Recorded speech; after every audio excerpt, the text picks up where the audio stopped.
Assalamualaikum warahmatullahi wabarakatuh. Kami dari kelompok 10 Pendidikan Lingkungan Hidup yang meranggotakan Al-Farizi, Muhammad Ulin Niam, Kurniawan, dan saya Septa Ramadhani. Pada video kali ini kami akan menjelaskan mengenai pencemaran tanah. Baik, yang pertama adalah definisi pencemaran tanah. Pencemaran tanah adalah keadaan di mana bahan kimia buatan manusia masuk dan mengubah lingkungan buatan alami. Pencemaran ini biasanya terjadi karena kebocoran limbah cair atau bahan kimia, fasilitas komersial, penggunaan pestisida, masuknya air ke permukaan tanah, tercemar ke dalam lapisan sub permukaan, kecelakaan kendaraan pengangkut minyak, zat kimia atau limbah, dan tempat penimbunan sampah serta limbah industri yang tidak langsung dibuang ke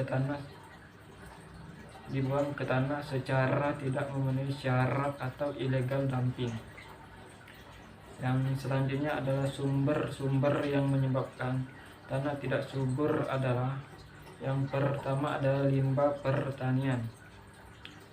Limbah pertanian ini dari sisa-sisa pupuk sintetik yang untuk menyuburkan tanah atau tanaman, tapi jika pemakaiannya terlalu banyak akan menyebabkan kesuburan tanah akan berkurang dan tidak dapat ditanami jenis tanaman tertentu. Yang kedua, limbah industri. Limbah ini berasal dari limbah padat yang adalah hasil buangan industri buatan padatan berupa padatan lumpur gugur yang berasal dari proses pengolahan, misalnya sisa pengolahan pabrik gula, pulpen, kertas, rayon, belut, pengawetan buah, ikan, daging, dan lain-lain. Yang ketiga, rumah tangga. Limbah domestik dapat berasal dari daerah permukiman penduduk, perdagangan, pasar, tempat usaha, hotel, dan kantor pemerintah dan swasta, dan tempat wisata. Dapat berupa limbah padat dan cair. Yang keempat, bahan-bahan yang tak dapat diuraikan, misalnya plastik. Plastik adalah senyawa polimer alkena dengan bentuk molekul sangat besar. Plastik ini tidak bisa diuraikan oleh mikroorganisme. Akibatnya, sampah plastik tidak bisa dibusukkan dan akan menumpuk sehingga mengganggu kesuburan tanah. Oke, selanjutnya ada persebaran pencemaran tanah di Indonesia. Kami mendapatkan data dari BPS tahun 2018 mengenai tingkat pencemaran lingkungan di Indonesia. Data ini mengenai pencemaran air, tanah, dan udara yang dijadikan satu.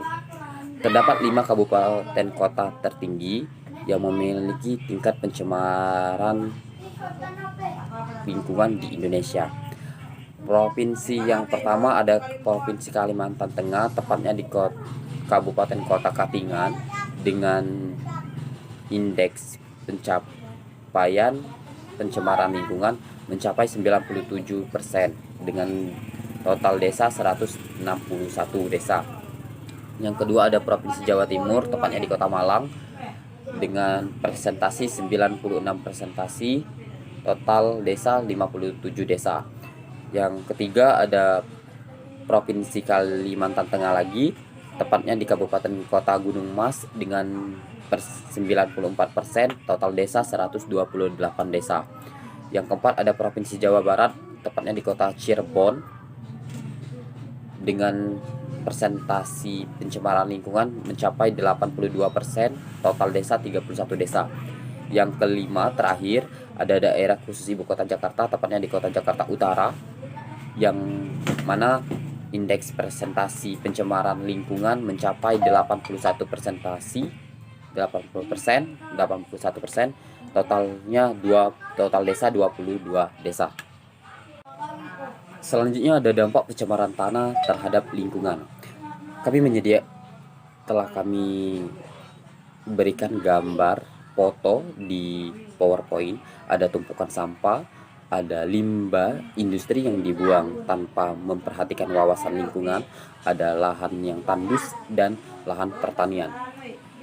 Di dalam pencemaran tanah tidak hanya ekosistem yang akan terganggu, tetapi di dalam bidang kesehatan manusia juga berakibat fatal. Kita ambil satu kasus, misalnya petani yang memakai pestisida dan bahan kimia untuk pertaniannya yang secara berlebihan, maka akan berakibat yang ada pada di foto, yaitu tanah atau lahan akan menjadi tandus. Dan kita ranah kesehatan, bahan pestisida yang disiramkan pada pertanian atau tumbuhan yang dikelola yang nantinya akan dikonsumsi manusia juga akan berakibat fatal di dalam organ tubuh manusia apabila tumbuhan yang kita makan dari olahan pertanian tersebut kita makan secara tidak sehat. Selanjutnya yaitu pencemaran tanah. Di sini ada 3 gambar. Yang pertama itu gambar gangguan pada tanaman akibat penggunaan pupuk yang berlebihan. Gambar kedua itu tanaman terganggu karena kelebihan pupuk kimia. Gambar yang ketiga itu tanah tandus karena kelebihan pupuk kimia. Oke, selanjutnya itu langkah penyelesaian dari pencemaran tanah. 1. Yaitu remediasi. Remediasi adalah kegiatan untuk membersihkan permukaan tanah yang tercemar.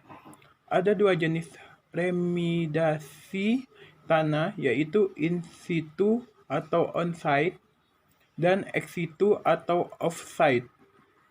Selanjutnya, langkah penyelesaian pencemaran tanah. Yang kedua itu ada bioremediasi. Bioremediasi berasal dari 2 kata, yaitu bio dan remediasi yang dapat diartikan sebagai proses dalam menyelesaikan masalah.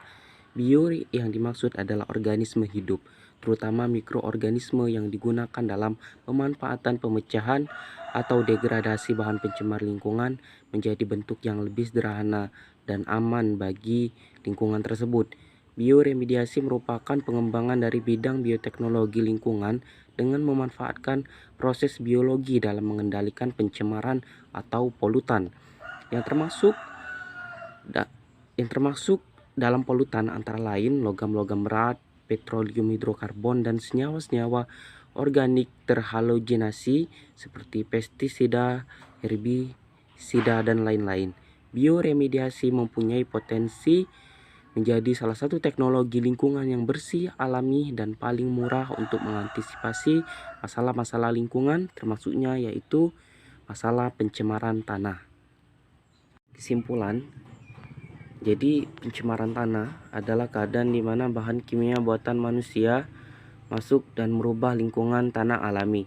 Pencemaran ini biasanya terjadi karena kebocoran limbah cair atau bahan kimia industri atau fasilitas komersial, yaitu penggunaan pestisida, masuknya air permukaan tanah tercemar ke dalam lapisan subpermukaan, kecelakaan kendaraan pengangkut minyak, zat kimia atau limbah, yaitu air limbah dari tempat penimbunan sampah, serta limbah industri yang langsung dibuang ke tanah secara tidak memenuhi syarat atau illegal dumping. Itu tadi penjelasan singkat mengenai pencemaran tanah. Kami ucapkan terima kasih. Kami akhiri. Wassalamualaikum warahmatullahi wabarakatuh.